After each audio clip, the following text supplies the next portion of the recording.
इतिहास के एक महत्वपूर्ण पॉइंट महाजनपदों के बारे में बात करेंगे, जिनसे कहीं न कहीं बहुत से एग्जाम्स में क्वेश्चन पूछे जाते हैं। और महाजनपदों के रिलेटेड किस महाजनपद की राजधानी कहाँ है, वर्तमान में वो महाजनपद किस राज्य में है, या फिर इनके रिलेटेड जितने भी महत्वपूर्ण बिंदु है उन सबको हम पढ़ने का प्रयास करेंगे। तो बिना देरी के शुरुआत करते हैं हमारा वीडियो। अगर आपने अपने इस चैनल को सब्सक्राइब नहीं किया है तो सब्सक्राइब जरूर करें, ताकि आपको ऐसे ही इंफॉर्मेटिव वीडियोस टाइमली मिलते रहें। तो शुरुआत करते हैं हम लोग अपना चैप्टर महाजनपद। अब यहाँ पे महाजनपदों के उदय के बारे में कुछ पॉइंट्स दे रखे हैं, उनको हम लोग पढ़ेंगे। सबसे पहले है बुद्ध के जन्म से पूर्व 6ठी शताब्दी ईसा पूर्व में भारतवर्ष 16 जनपदों में बटा हुआ था। तो 6ठी शताब्दी ईसा पूर्व में बुद्ध के जन्म के समय भारतवर्ष जो है वो कितने महाजनपदों में बटा हुआ था? 16 महाजनपदों में। इसकी जानकारी हमें कहां से प्राप्त होती है? तो जानकारी के प्रमुख स्रोत यहाँ पे लिखे हुए हैं। पहला है एक बौद्ध ग्रंथ है जिसका नाम है अंगुत्तर निकाय। तो सबसे महत्वपूर्ण यह है कि 16 महाजनपदों की अपने को जानकारी वो किस बौद्ध धर्म ग्रंथ से अपने को प्राप्त होती है? तो इसका सही आंसर क्या हो जाएगा? अंगुत्तर निकाय से। अगला है एक और जैन ग्रंथ है जिसका नाम है भगवती सूत्र। इस भगवती सूत्र के अनुसार भी हमें जो है 16 महाजनपदों की जानकारी मिलती है। अगला एक और ग्रंथ है जिसका नाम है महापरिनिर्वाण सूत्र। महापरिनिर्वाण सूत्र में देखो कितने महाजनपदों की सूचना मिलती है? 6 महाजनपदों की सूचना मिलती है। और अगला आपको पता है पाणिनि, जिन्होंने संस्कृत की प्रथम व्याकरण पुस्तक लिखी थी जिसका नाम था अष्टाध्यायी, उन्होंने जो है वो 22 महाजनपदों की बात कही। अगला हमारा ये बिंदु आ जाता है कि कौन से महाजन या महाजनपद की राजधानी कहाँ थी, वर्तमान में वो महाजनपद जो है किस क्षेत्र में है। इनके बारे में क्वेश्चंस बहुत से आपको देखने को मिलेंगे। तो है महाजनपद, राजधानी और आधुनिक स्थान का नाम। तो पहला महाजनपद है अंग। अंग की राजधानी थी चंपा और वर्तमान में भागलपुर और मुंगेर, जो बिहार के प्रमुख जिले हैं भागलपुर और मुंगेर, उन स्थानों को जो है पहले क्या कहा जाता था? अंग कहा जाता था। और अंग की राजधानी होती थी चंपा। अगला है मगध जनपद। मगध जनपद की राजधानी थी गिरिवर्ज, जिसको राजगृह भी बोला जाता था। और वर्तमान में पटना और गया बिहार का जो क्षेत्र है उसको जो है क्या कहा जाता था? मगध महाजनपद। काशी महाजनपद, इसकी राजधानी थी वाराणसी, वर्तमान में उत्तर प्रदेश में। वश महाजनपद, इसकी राजधानी थी कौशाम्बी, वर्तमान में इलाहाबाद उत्तर प्रदेश में। वज्जी महाजनपद, इसकी राजधानी थी वैशाली या फिर इसको विद भी कहते हैं। ये मुजफ्फर और दरभंगा, बिहार के जो मुजफ्फरपुर और दरभंगा क्षेत्र है, इन्हीं को वज्जी महाजनपद कहा जाता था। अगला है कौशल महाजनपद। कौशल महाजनपद की राजधानी थी श्रावस्ती और ये वर्तमान में फैजाबाद उत्तर प्रदेश का जो शहर है उसको कौशल महाजनपद कहा जाता था। अवंती, अवंती की राजधानी थी उज्जैन, जिसको माहिष्मती भी कहते हैं, वर्तमान में मध्य प्रदेश में। मल महाजनपद की राजधानी है कुशावती, वर्तमान में देवरिया उत्तर प्रदेश में। पांचाल की राजधानी थी अहिच्छत्र, या इसको कापिल्य भी बोलते हैं।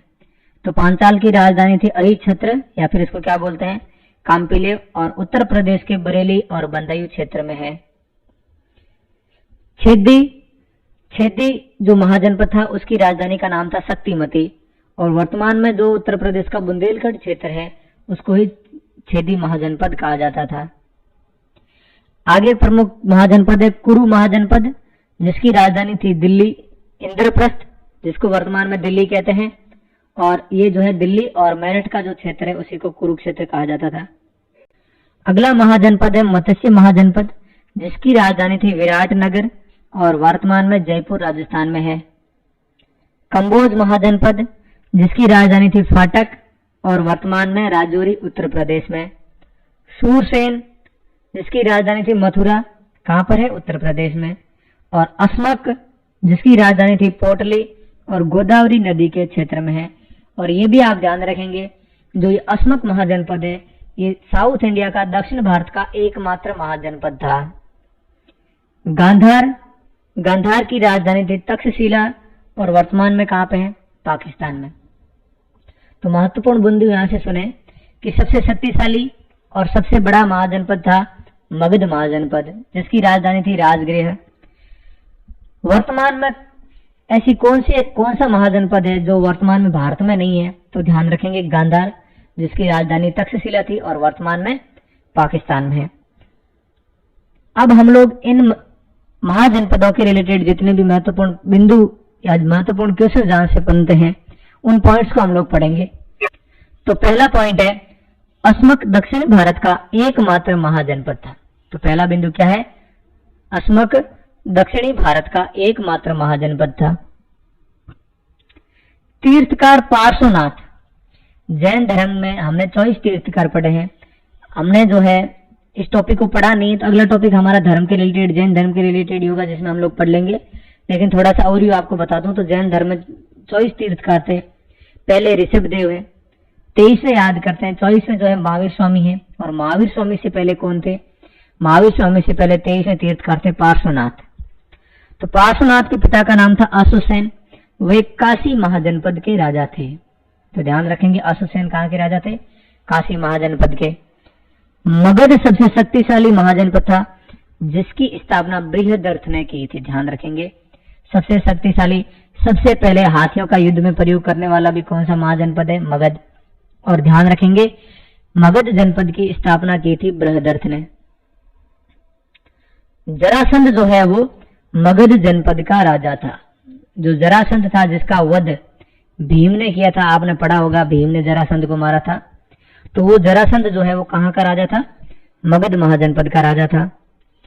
मल की राजधानी कुशीनगर, मल की राजधानी अभी हमने पढ़ा कुशीनगर, जहां पर बुद्ध को जो है वो महापरिनिर्वाण की प्राप्ति हुई थी।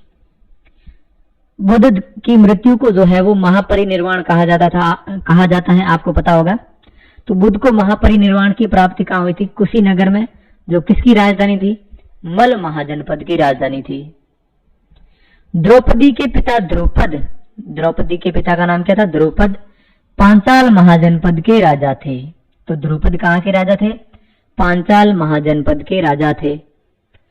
मत्स्य जनपद की राजधानी विराटनगर, मत्स्य जो वर्तमान में जयपुर है, वो मत्स्य जनपद की राजधानी विराटनगर, उसकी स्थापना एक विराट नाम के राजा ने की। ध्यान रखेंगे। पुराणों में सुरसेन महाजनपद के शासकों को यदुवंश कहा जाता है। जो पुराण है हमने ये पढ़ा है, हमारे 18 पुराण है, 108 उपनिषद है, 4 वेद है, 6 वेदांग है। तो जो पुराण है, पुराणों में जो सुरसेन महाजनपद के जितने भी राजा थे उनको यदुवंशी कहा जाता है। गांधार महाजनपद की राजकुमारी गांधारी, महाभारत आपने टीवी सीरियल या मूवी देखी होगी जिसमें गांधारी का बहुत सा जिक्र होता है, कौरवों की माता। तो गांधार महाजनपद की राजकुमारी गांधारी का विवाह धृतराष्ट्र से हुआ था। गांधार शैली जो है वो आगे बढ़कर के शैली के नाम से जो है प्रचलित हुई, गांधार शैली। अपन बहुत बार पढ़ते हैं कि ये मंदिर या फिर ये जो प्रमुख इमारतें हैं या फिर प्रमुख चित्र शैलियां हैं, ये गांधार शैली से संबंधित है। तो गांधार शैली जो है वो गांधार महाजनपद से संबंधित है। हमारे महाजनपदों के उदय का जो चैप्टर है वो इतना ही था, छोटा सा चैप्टर हमने जो जल्दी कंप्लीट कर लिया। अगले चैप्टर में या फिर अगले वीडियोज में हम लोग क्या देखेंगे कि इनसे संबंधित जितने भी एमसीक्यूज जो बहुत से एग्जाम्स में पूछे गए हैं उन सभी को पढ़ेंगे। आपसे निवेदन है कि आप अपने इस YouTube चैनल को सब्सक्राइब जरूर करें, ताकि हमें भी आगे वीडियोज बनाने के लिए मोटिवेशन मिलता रहे और आपको भी ऐसे ही वीडियो टाइमली प्राप्त होते रहे। Thank you. जय हिंद, जय भारत।